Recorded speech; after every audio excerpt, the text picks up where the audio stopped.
নমস্কার বন্ধুরা, রকি কিচেনের তরফ থেকে সকলকে স্বাগত জানাচ্ছি। জন্মাষ্টমী স্পেশালে বাড়িতে করে দেখাবো মিল্ক কেক। তাহলে চলুন দেখে নেওয়া যাক আজকের রেসিপি। ওভেনে একটা কড়াই বসিয়ে তাতে দিয়ে দিয়েছি কিছুটা ঘি। ঘিটা কিন্তু গরম হয়ে গেছে, আর এদিকে এখন একটু লিকুইড দুধ দিয়ে দেবো।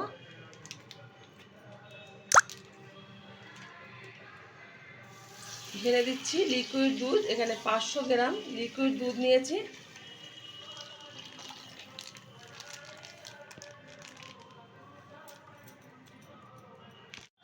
দুধটা কিন্তু হালকা উষ্ণ গরম হয়ে গেছে। এখন এর মধ্যে দিয়ে দেবো 100 গ্রাম আমুল দুধ।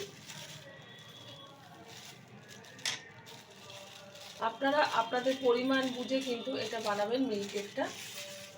এবার আস্তে আস্তে করে আমি গুলিয়ে নেব দুধের সাথে আমুল দুধটা। দুধটা কিন্তু আমি এই যে এটার সাথে মিশে ফেলেছি লিকুইড দুধটার সাথে, আর কিন্তু দানা দানা ভাব নেই। এখন দিয়ে দেবো পরিমাণ মতো চিনি। মিল্ক কেকে কিন্তু মিষ্টির পরিমাণটা বেশি হয়, তো সেই কারণে মিষ্টিটা বুঝে কিন্তু আপনারা ব্যবহার করবেন। যেহেতু বাড়িতে বানাচ্ছেন, মিল্ক কেক একটু বেশি মিষ্টি হয় দোকানের মিল্ক কেক, তো পরিমাণ বুঝে কিন্তু আমি এখানে চিনিটা ব্যবহার করলাম। এবার আমি দুধটা ঘন করে নেব।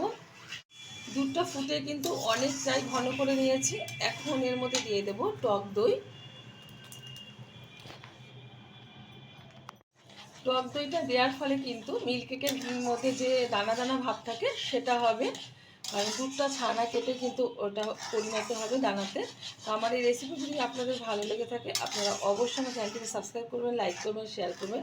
আর ঠিক যেরকমভাবে আজকে আমি বাড়িতে মিল্ক কেক বানিয়ে দেখাচ্ছি মিষ্টি দোকানের মতন, এরকম বানিয়ে খেয়ে দেখবেন। ছোটো থেকে বড় প্রত্যেকের ভীষণ ভালো লাগবে। আবার অনেকে কিন্তু পুজো আসার সময় বানিয়েও এটা দিতে পারে। এখন ভালোভাবে এটা আমি সমানে ঘেটে নেব, মানে একটু নাড়িয়ে নেব, তাহলে কিন্তু তলায় লেগে যাওয়ার ভয় আছে। মিল্ক কেকের কিন্তু একদম ঠিকঠাকভাবে দুধটা জ্বালিয়ে যেটা পরিণত হয় ছানা ছানা টাইপের, সেটা কিন্তু তৈরি হয়ে গেছে। আর দেখতে পাচ্ছেন দানা দানা এই যে ভাব চলে এসেছে টক দইটা দেওয়ার ফলে, আর এটা কিন্তু হয়েও গেছে। এখন নামানোর আগে দিয়ে দেবো একটু ঘি।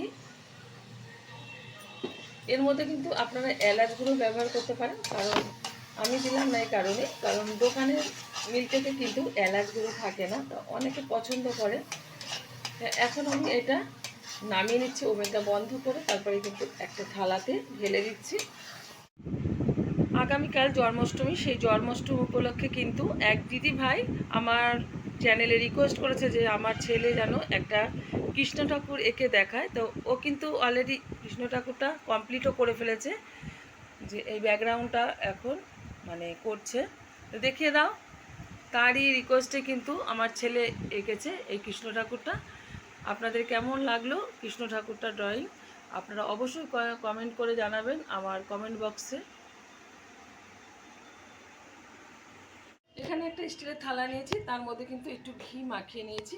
এখন ঢেলে দিচ্ছি মিল্ক কেকের যে ক্ষীরটা আমি বানিয়েছিলাম সেটা। আপনারা যে কোনো পাত্রে এটা বানিয়ে নিতে পারেন। এবার সুন্দরভাবে একটু শেপ দিয়ে নেব। গরম রয়েছে, গরম থাকতে থাকতে কিন্তু শেপ দিতে হবে।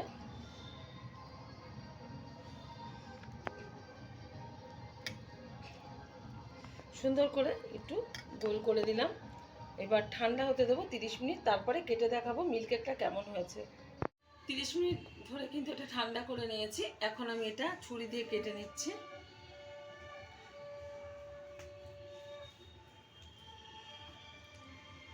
একটু ফ্রিজে রাখলে কিন্তু ভালো হয়। আমি তুলে দেখিয়ে দিচ্ছি মিল্ক কেকগুলো কেমন হয়েছে। এরকমভাবে প্রত্যেকটা আমি কেটে নেব।